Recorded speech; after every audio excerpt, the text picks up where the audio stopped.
Hello दोस्तों, कैसे हो आप लोग। स्वागत है आप लोगों का दोस्तों आज की इस वीडियो में।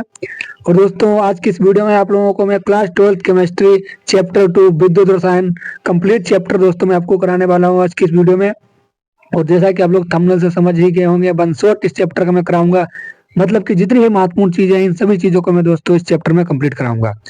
और जो भी दोस्तों इस चैप्टर से रिलेटेड आपके थ्योरी और समीकरण वगैरह होंगे, मैं सभी आपको कराने की कोशिश करूंगा दोस्तों। तो आप लोगों को दोस्तों वीडियो को एंड तक देखना है। एंड दोस्तों अगर अभी तक आप लोगों ने मेरे इस चैनल को सब्सक्राइब नहीं किया है तो आप लोग सबसे पहले चैनल को सब्सक्राइब कर लीजिए एंड वीडियो को लाइक कर लीजिए, ताकि सबसे पहले वीडियो दोस्तों आप लोगों के पास पहुंचे। दोस्तों आप लोग इन सभी चीजों को अपने कोई पर अच्छे तरीके से नोट डाउन करिएगा कि आप लोग अपने अच्छे तरीके से सभी नोट्स बना सकें। तो दोस्तों आप लोगों को मैं इससे पहले बिलियन चैप्टर जो है वो मैं आपको कंप्लीट करा चुका हूँ, और ये दूसरा चैप्टर आपका है। तो इस तरीके से दोस्तों आपकी पूरी कंप्लीट केमिस्ट्री यहाँ पर कराई जा रही है। और आप लोग को मैंने फर्स्ट सेकंड बुक जो है आपको पूरी मैंने कवर अप करा दी है, और फर्स्ट बुक आपकी बाद में हो रही है, तो इसलिए आपका ये दूसरा चैप्टर है। तो आप लोग दोस्तों इसे अच्छी तरीके से समझिएगा। बढ़ते हैं वीडियो में आगे की ओर। दोस्तों देखिए आप लोग यहाँ पे देखो लिखा हुआ है चैप्टर 2 विद्युत रसायन। तो विद्युत रसायन दोस्तों जो होता है इसकी परिभाषा आपको मैं सबसे पहले बताऊंगा क्या होती है। दोस्तों एग्जाम में पूछे भी जाती है, ज्यादा महत्वपूर्ण नहीं पर आपको पता होनी जरूरी है। लोग विद्युत रसायन चैप्टर पढ़ रहे हो तो आप लोगों को ये परिभाषा इसकी पता होनी चाहिए क्या होता है विद्युत रसायन। तो दोस्तों देखिए आप लोग विद्युत रसायन मतलब रसायन विज्ञान की वह शाखा जिसके अंतर्गत विद्युत ऊर्जा जो दोस्तों विद्युत ऊर्जा होती है तथा रासायनिक ऊर्जा के अंत में परिवर्तन का अध्ययन किया जाता है, विद्युत रसायन कहलाता है। ठीक है, विद्युत ऊर्जा आप लोगों को सिर्फ दो बातें यहाँ पे याद रखनी है। देखो विद्युत ऊर्जा और रासायनिक ऊर्जा के जो अंत में मतलब लास्ट में बिल्कुल जो परिवर्तन होता है उसी के दोस्तों हम अध्ययन को विद्युत रसायन कह देते हैं। ठीक है, देखो याद हो गया। ऊर्जा और रासायनिक ऊर्जा के जो एंड में मतलब कि लास्ट परिवर्तन होता है उसे हम क्या कहते हैं, विद्युत रसायन कह देते हैं। ठीक है दोस्तों, इसे हम दो भागों में बांटते हैं। जो पहला भाग दोस्तों होता है तो दोस्तों आप लोग पढ़िएगा। पहला भाग मतलब देखिए दोस्तों पहला भाग होता है विद्युत ऊर्जा का रासायनिक ऊर्जा में परिवर्तन, अर्थात विद्युत वाहक बल कहलाता है। ठीक है, इसका भाग कौन सा होता है, विद्युत। इसकी परिभाषा मैंने आप लोगों को ये बताया कि विद्युत ऊर्जा जब रासायनिक ऊर्जा में दोस्तों कन्वर्ट हो जाती है तब उसे हम विद्युत वाहक बल कह देते हैं। और रासायनिक ऊर्जा का ठीक है देखो विद्युत ऊर्जा में परिवर्तन विद्युत वाहक बल कहलाता है। देखिए जब विद्युत ऊर्जा रासायनिक ऊर्जा में कन्वर्ट हो जाती है तो वो विद्युत वाहक बल कहलाता है। जब रासायनिक ऊर्जा विद्युत ऊर्जा में कन्वर्ट हो जाती है उल्टा हो जाता है, विद्युत वाहक बल कह देते हैं। ठीक है दोस्तों, विद्युत वाहक बल हो जाता है। ठीक है, तो दोस्तों इसके बाद आप लोगों का जो अगला टॉपिक है वो है इलेक्ट्रोड इस चैप्टर में, जो कि दोस्तों महत्वपूर्ण है। ज्यादातर दोस्तों इलेक्ट्रोड की परिभाषा जो है आपके चैप्टर में पूछी जाती है। तो अब आप लोग समझिएगा इलेक्ट्रोड क्या होता है। परिभाषा आप लोग देखिए इसकी, जब किसी धातु की छड़ को उसके विलयन में डुबोया जाता है, कोई धातु की छड़ है उसको उसी के लवण के विलयन में डुबोया गया, और तो विलयन व धातु की छड़ के मध्य इलेक्ट्रॉनों का विनिमय प्रारंभ हो जाता है, तब इस प्रकार की छड़ को इलेक्ट्रोड तथा संपूर्ण उपकरण को हम अर्धशेल कहते हैं। ठीक है, इसका दोस्तों हमने एक एग्जांपल लिखा है। जैसे कि कॉपर की जो छड़ होती है, सीयू जो कॉपर होता है उसकी जो छड़ होती है उसे हम कॉपर के ही विलयन में डुबोते हैं, तब दोस्तों हमें ये इलेक्ट्रोड प्राप्त होता है। तो दोस्तों इलेक्ट्रोड आप लोग समझ गए होंगे अच्छी तरीके से दोस्तों। और बढ़ते हैं दोस्तों आगे की ओर।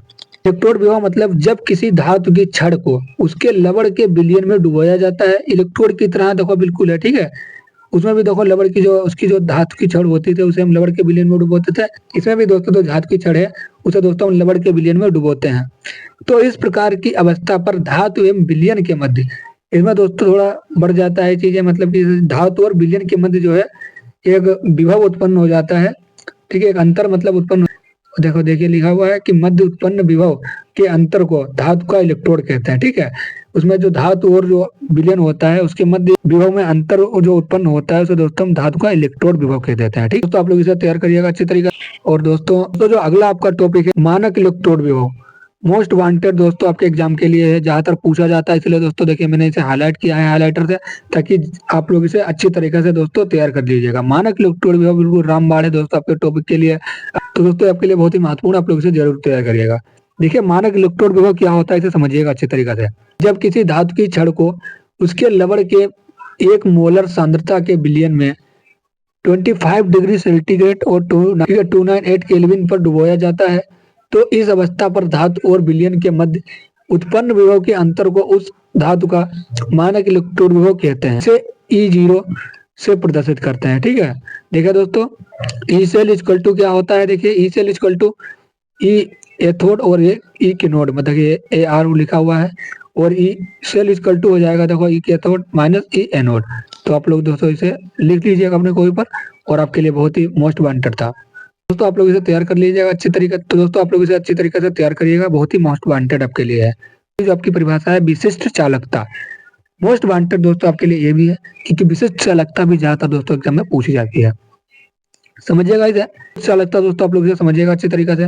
देखिए, किसी चालक के विशिष्ट प्रतिरोध के व्युत्क्रम को विशिष्ट चालकता कहते हैं। देखिए, इसे की मतलब कापा से प्रदर्शित करते हैं। कितना सरल है देखो, कोई चालक है, उसका जो विशिष्ट प्रतिरोध होता है, उसका जो व्युत्क्रम होता है, उसे दोस्तों हम क्या कहते हैं, चालक के जो विशिष्ट प्रतिरोध का जो व्युत्क्रम होता है उसी को हम विशिष्ट चालकता कह देते हैं।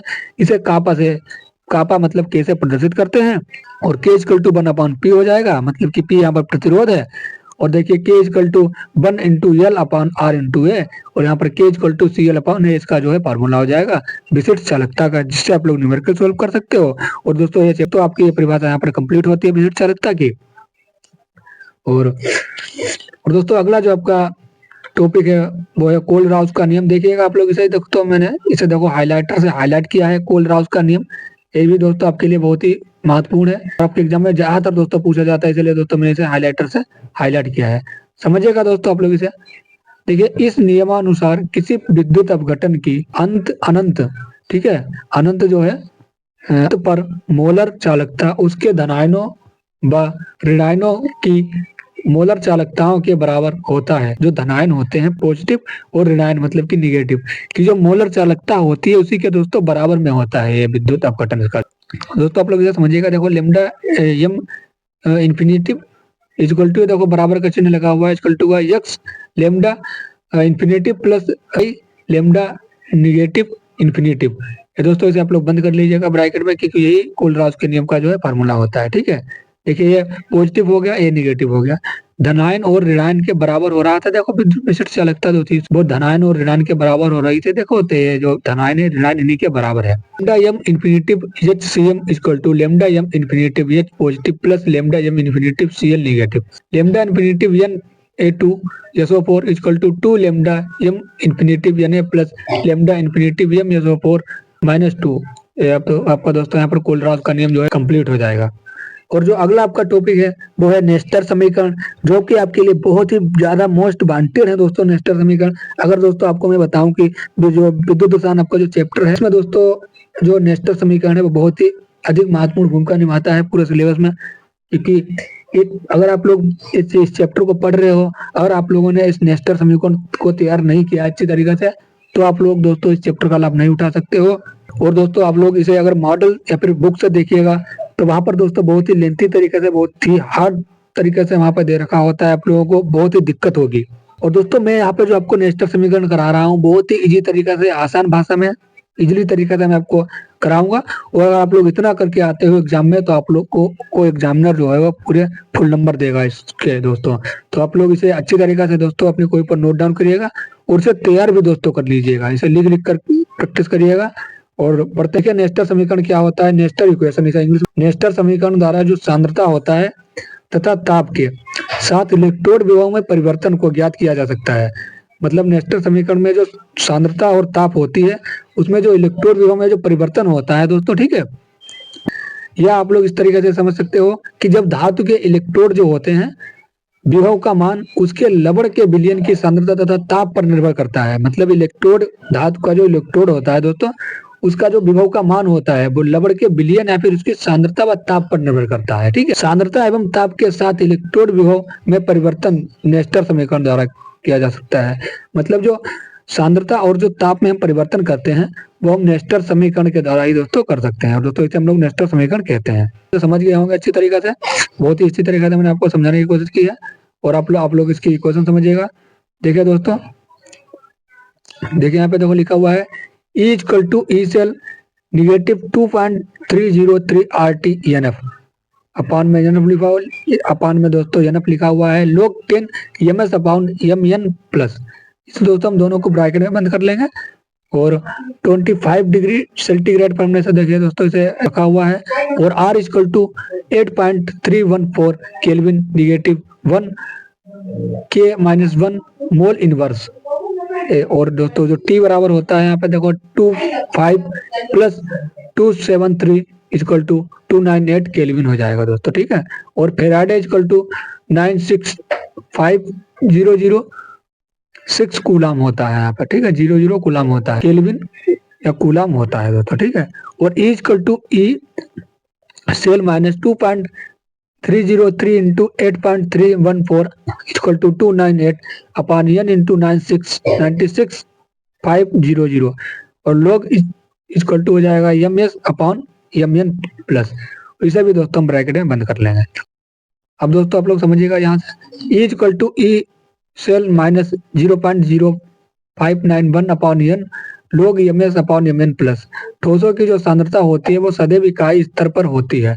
ms इक्वल टू 1 हो जाएगा यहाँ पर। अब आप लोग दोस्तों यहाँ पर समझिएगा किस चीज को हम क्या कहते हैं। देखिए E इक्वल टू होता है सेल का इलेक्ट्रोड विभव और जो E सेल जो होता है वो मानक इलेक्ट्रोड विभव होता है।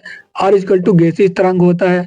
T को हम परमताप कहते हैं या फेराडे नियतांक और n इक्वल टू इलेक्ट्रॉनों की संख्या होती है। सेल के ईएमएफ के लिए नेस्टर समीकरण। किसी विद्युत रासायनिक सेल में निम्न अभिक्रियाएं होती हैं। N1A plus N1B equal to M1C plus M2D। इस अभिक्रिया के लिए नेस्टर समीकरण E cell equal to E0 cell होता है, ठीक है।